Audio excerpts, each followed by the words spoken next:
This week on the State Champs Network's High School Sports Show.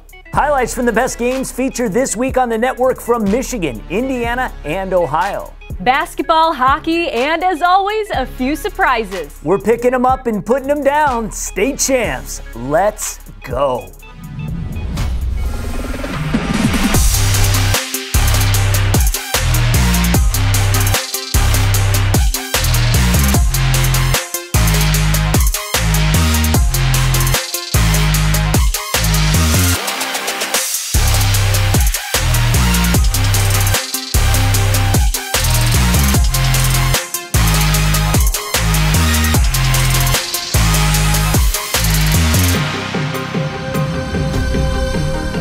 Welcome back to the always busy State Champs Sports Network studios on the campus of Lawrence Technological University. I'm Jenna Rose, and did you know the Midwest's top private university is located in Metro Detroit? Did you know there are over 24 NAIA varsity sports offered at Lawrence Tech? Did you know that you can recruit yourself? Go to LTathletics.com. That's right, simple. She is wise beyond her years. I'm Lauren Plants, and if you're new to the program, High School Highlights, it's what we do. The best from the upper Midwest, locked and loaded for your enjoyment. Jason Ross Jr. with another very special Black History Month salute as well. We're going to start this week in Michigan.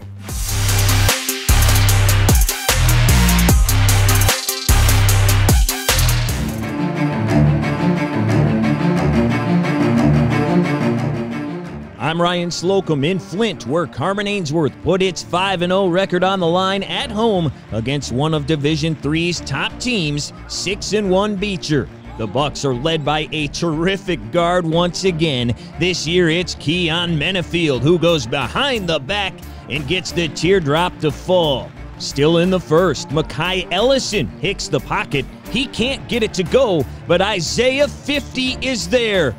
Who will contend with me?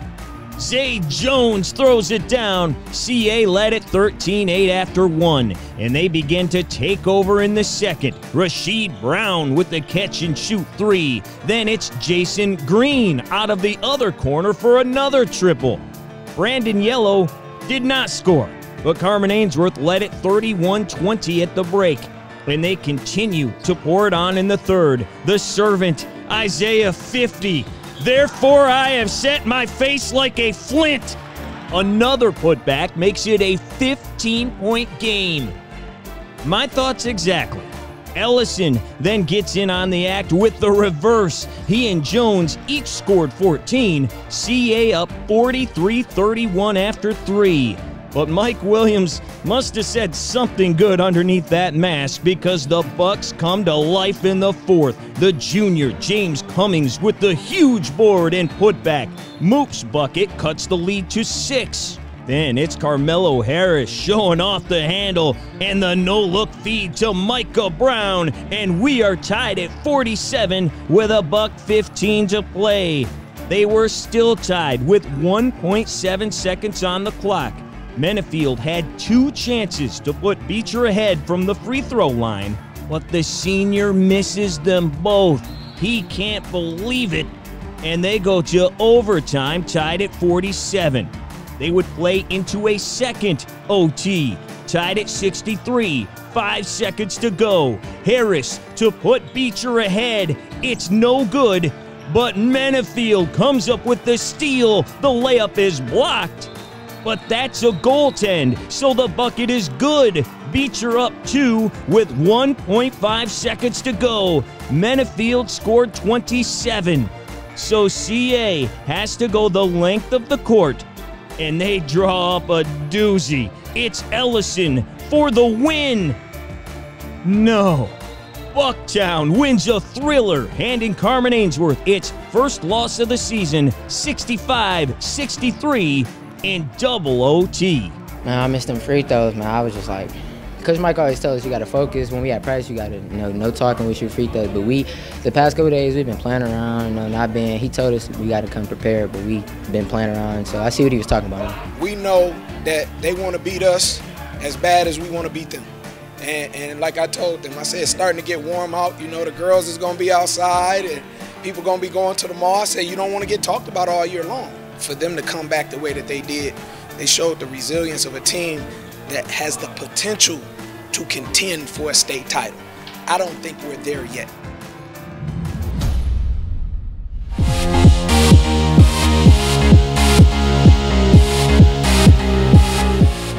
I'm Mike Erlitis. We head to boys basketball action in North Farmington as the Raiders host the Eagles from Ferndale. The visiting Eagles starting out hot. Trayvon Lewis hits it for three as Ferndale jumps out to a 19-14 lead after one. More of the same from Ferndale and Lewis in the second. Again with the three ball from the corner, but North Farmington's Stingy D stepping up. Dion Hayes with the steal and the bucket. He finished with 14 on the night. As we head to the half, we are all tied up at 28 apiece.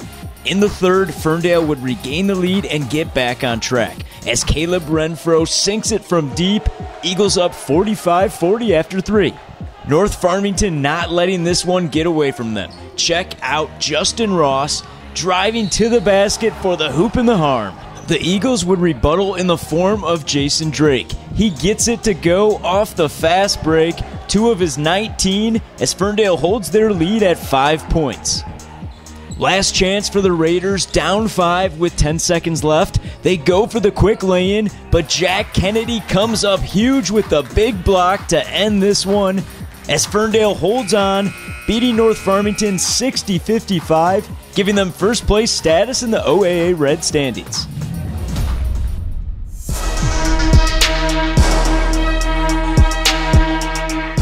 I'm Lauren Plants, and we go to the Catholic League Bishop Division Hockey Playoffs. U of D Jesuit, our second overall team in the state, on the road to take on the Pioneers from Riverview, Gabriel Richard. Pioneers have advanced as far as the Division III Final Four the last 3 seasons. We start first period. Riverview, Gabriel Richard on the power play. Nick DeSanto with the backhand feed to Brendan Payton. It's like a magical force field kept that puck out of the net. We were scoreless after the first.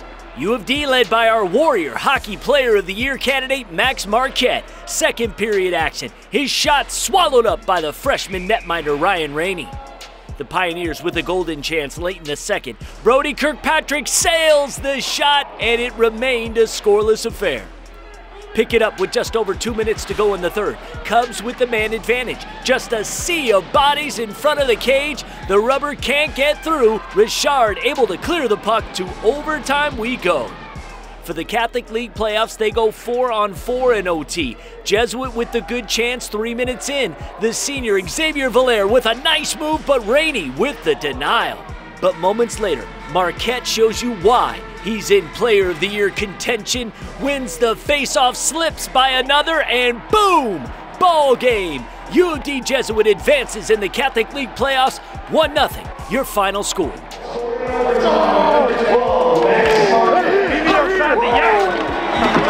Feels amazing, especially in a big game like this, Catholic League playoffs.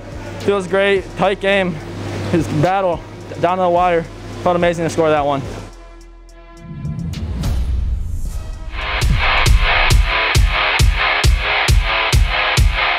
Guys, let's go out today. Let's win races. Let's win spaces, fellas. Let's go, boys. Let's play fast. Let's have fun, boys. Let's play loose. Let's go win the day. You guys got it? Let's go! Let's go! We go to more action from the Catholic League playoffs. 2 teams in our top 25 squaring off. Number 8, Cranbrook at home to take on 15th ranked Warren De La Salle. Cranbrook coming off wins over Orchard Lake St. Mary's, Catholic Central, and Trenton last week. The Crane train continuing to rumble. First period, check out Jacob Buttabin, slicing and dicing, serves it up to Alex Saratano, who buries it. De La Salle answered 30 seconds later. The junior Seton Heilman gets the turnover, finds the twine. It was 1-1 after the opening period of play. We jump ahead to the third, still knotted at ones. Cranbrook trying to capitalize on the power play. The junior defenseman Michael Brown, top cheddar. That gives the Cranes a lead. But back come the Pilots in the offensive zone, and the senior Tegan Fuqua on the doorstep to finish. We were tied again at 2. Would this game go into overtime? Cranbrook had different plans. 8 seconds to go. Jack Weinman gets it to Isaac Chelly, and the senior with a nifty move then lights the lamp. Game winner. Cranbrook is moving on in the Catholic League playoffs, beating De La Salle 3-2.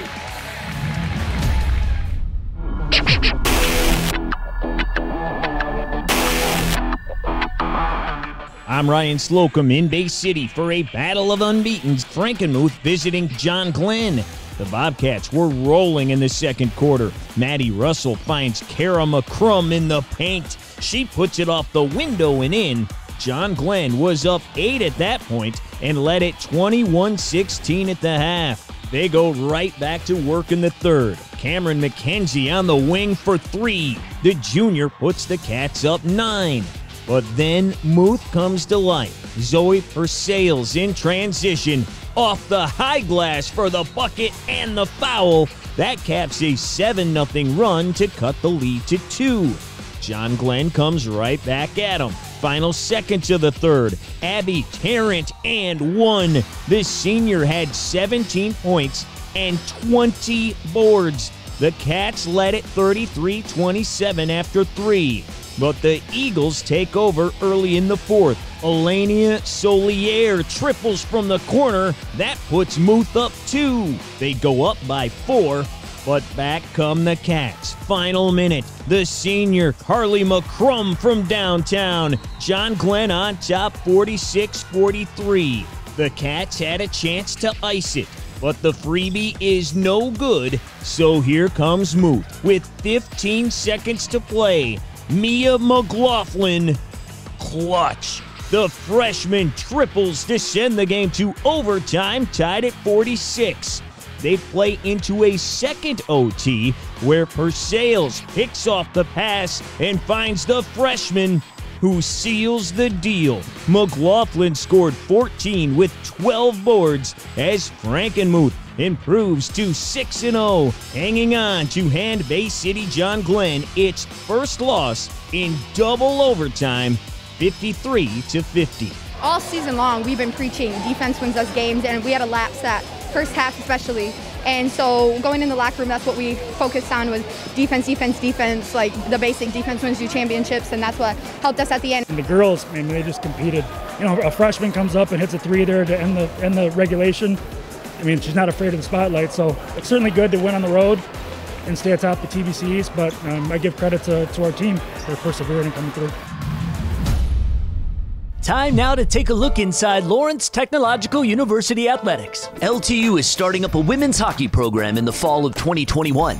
We caught up with the new head coach about building a team from scratch and expectations once the puck drops. First order of business is trying to get the staff together, hopefully hire an assistant coach here pretty soon to help me with some recruiting stuff. And then the next order of business is get out on the road and get in front of kids, let them know that LTU has a women's hockey team and we're open for business. So there is high school hockey in Michigan for girls. It's not as prevalent as on the guys' side, but definitely looking at the high school hockey in the state of Michigan, as well as a strong AAA and AA club scene in the state of Michigan, as well as branching into the northern parts of Illinois, the western parts of Ohio, northern parts of Indiana. I look for good, hardworking, honest student athletes with drive to be good students in the classroom, good members of the community, and hopefully good hockey players that help us bring success on and off the ice. Take your future into your hands. Visit LTUathletics.com and recruit yourself. Lawrence Tech, where Blue Devils dare.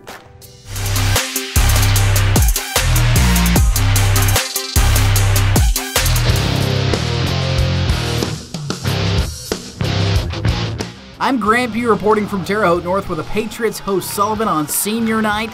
First half, the Arrows come out strong. Rocco Rochelle for 3, and Sullivan leads this one at the halftime break, 30-24. Third quarter, Patriots down by 3. Makai Johnson hands it off to Matt Gower from the top of the key. Nails that one. He had 13. We are tied at 39.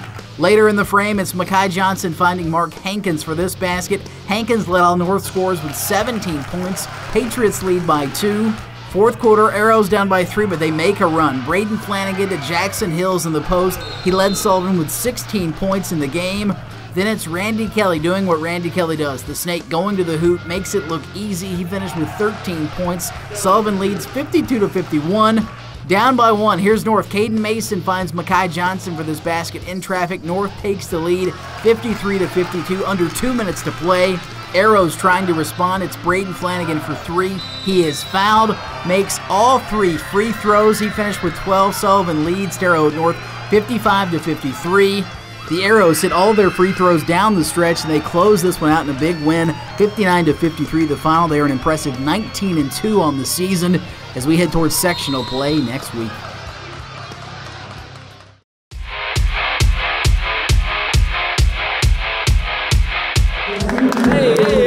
I'm Glenn Marini in the Fort Wayne area for State Champ Sports. Big matchup at Kilmer Court as the Snyder Panthers hosting Marion's all-time leading scorer Jalen Blackman and the Marion Giants. First quarter, that was Matthew Goolsby doing the damage. He had 14 points on the game for the Giants, but Jade Moore cooking up something special. He had 9 threes on the game. That set a Snyder High School record. He had 33 points on the game. Snyder up by 4 after that 3. Then right before the half, Tyler Harding gets to the cup as the Panthers head into the break still holding a 4-point lead. Blackman, though, had himself a game, the steal, and he would go slam one home. A career-high 52 points for Jalen Blackman, but a costly mistake here late in the game. Blackman dribbles the ball off his foot. That means Snyder gets the basketball with 24 seconds left to play, and Snyder would capitalize. Carson Jenkins with 2 of his 26. The Panthers up by 4 after that, and Snyder would hang on to win 98-96 over the visiting Marion Giants. Man, I'm just happy we got the win and we're building momentum into the section right now. They got a really good team. Close game, we pulled it out. We just been working on closing out in the second half, and we did that tonight. Yeah, home court last game feels good. Most of the games, we haven't had fans, so fans came out, got a win for them. I think we're invigorated about about how good we think we can be, but at the same time, I think we're focused enough to know that it's going to come down to the defensive end, and so we'll get back to work tomorrow.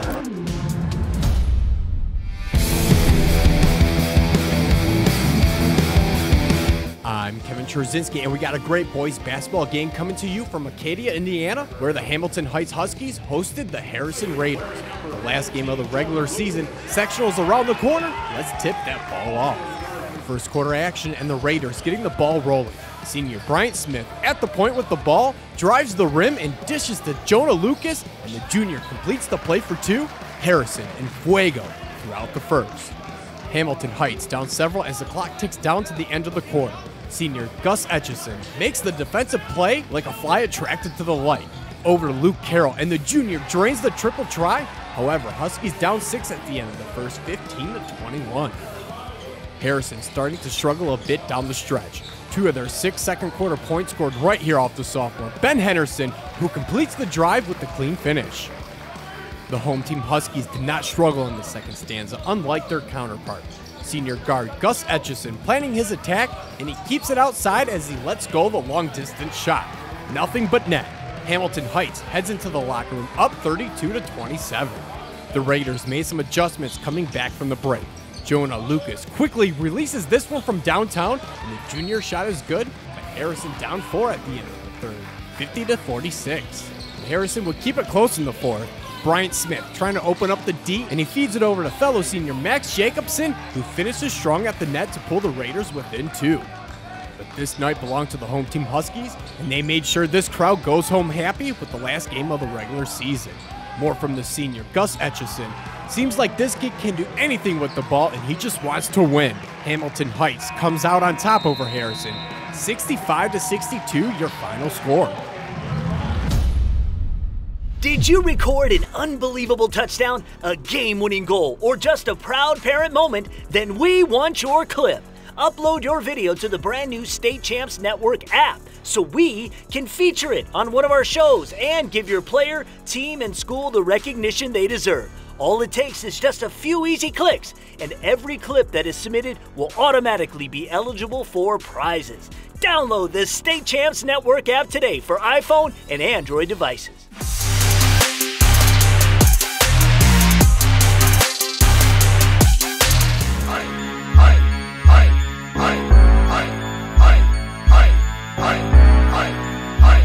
Playoff basketball in Strongsville. The Mustangs, Greater Cleveland Conference champs, looking to hang another banner, taking on Berea Mid-Park and the Lady Titans.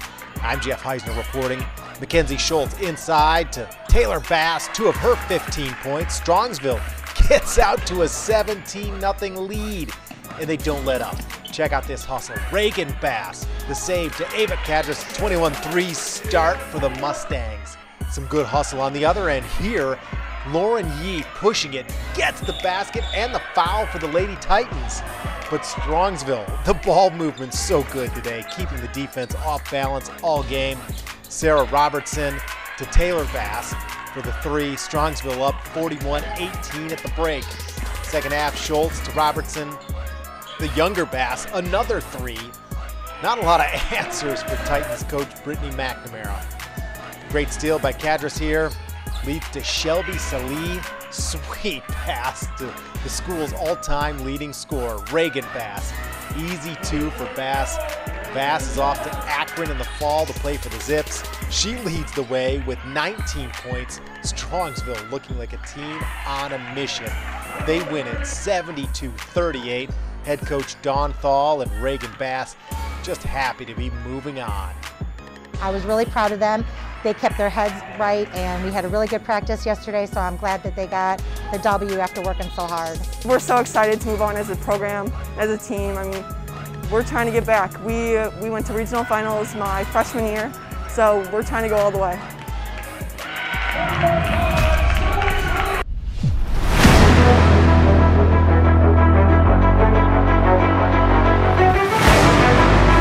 I'm Chuck Pellerito, and we've got district semifinal hockey from Columbus. Familiar foes as the 3-seed Olentangy Liberty Patriots taking on the 2nd-seeded and CHC Red champions Upper Arlington Golden Bears. First period and the goalies going to work. Tanner Stone for UA behind the net tries to sneak one by, but Andy Keeler there for the Patriots to make the stop. On the other end, Gage Schlotterbeck, the give to Jackson Voyen, Garrett Alderman with a nice pad save that's cleared out of the end, no score after one. Upper Arlington looking to change that. Max Robbins with a lead pass for Sam Burns. Nice stop by Keeler, but Robbins on the second chance buries it top shelf for the first goal of the night. In the third now, Golden Bears feeling good. Burns brings it off the near side boards, sneaks this one in just under the pads of the goalie, giving Arlington a 2-goal lead. But back come the Patriots. Off the faceoff, Schlotterbeck at the point to Voyen, snaps a wrister to get Liberty on the board. And another quick strike for Liberty. Voyen in the corner, feeds it through traffic for Schlotterbeck, he buries it home, ties this one up, and we head into overtime. And it wouldn't take long into OT. Lead pass up for Sam Burns. He's all alone, shoots his shot short side, and the Golden Bears get their celly on as they take down Liberty in overtime, 3-2 the final score.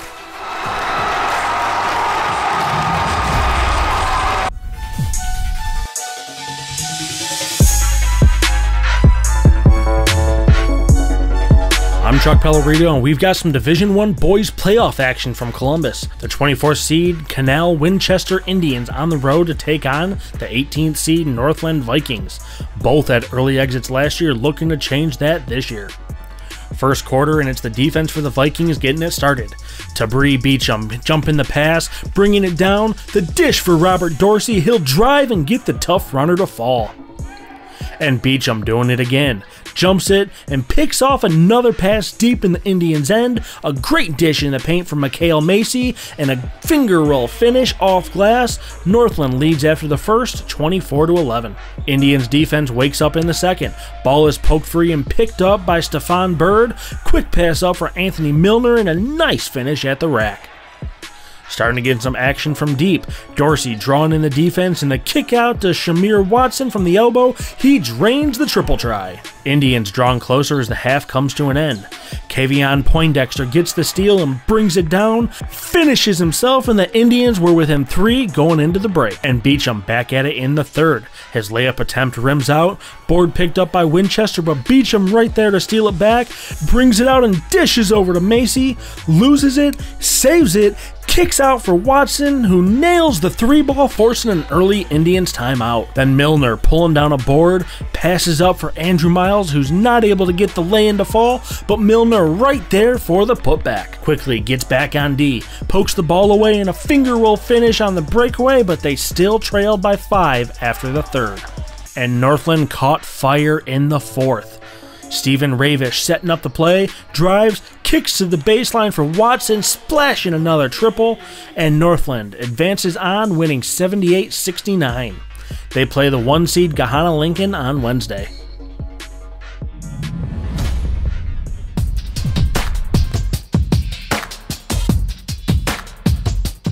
Welcome into State Champs. I'm Jason Ross Jr. Throughout the month of February, we're highlighting individuals who have made a significant impact on the colored youth of their respective communities in Michigan, Ohio, Indiana, and nationally. Today happens to be one of our Michigan guests, Wendy Hilliard, who was the first ever African-American rhythmic gymnast to compete for the U.S. national team in international competition, and the founder of the Wendy Hilliard Gymnastics Foundation.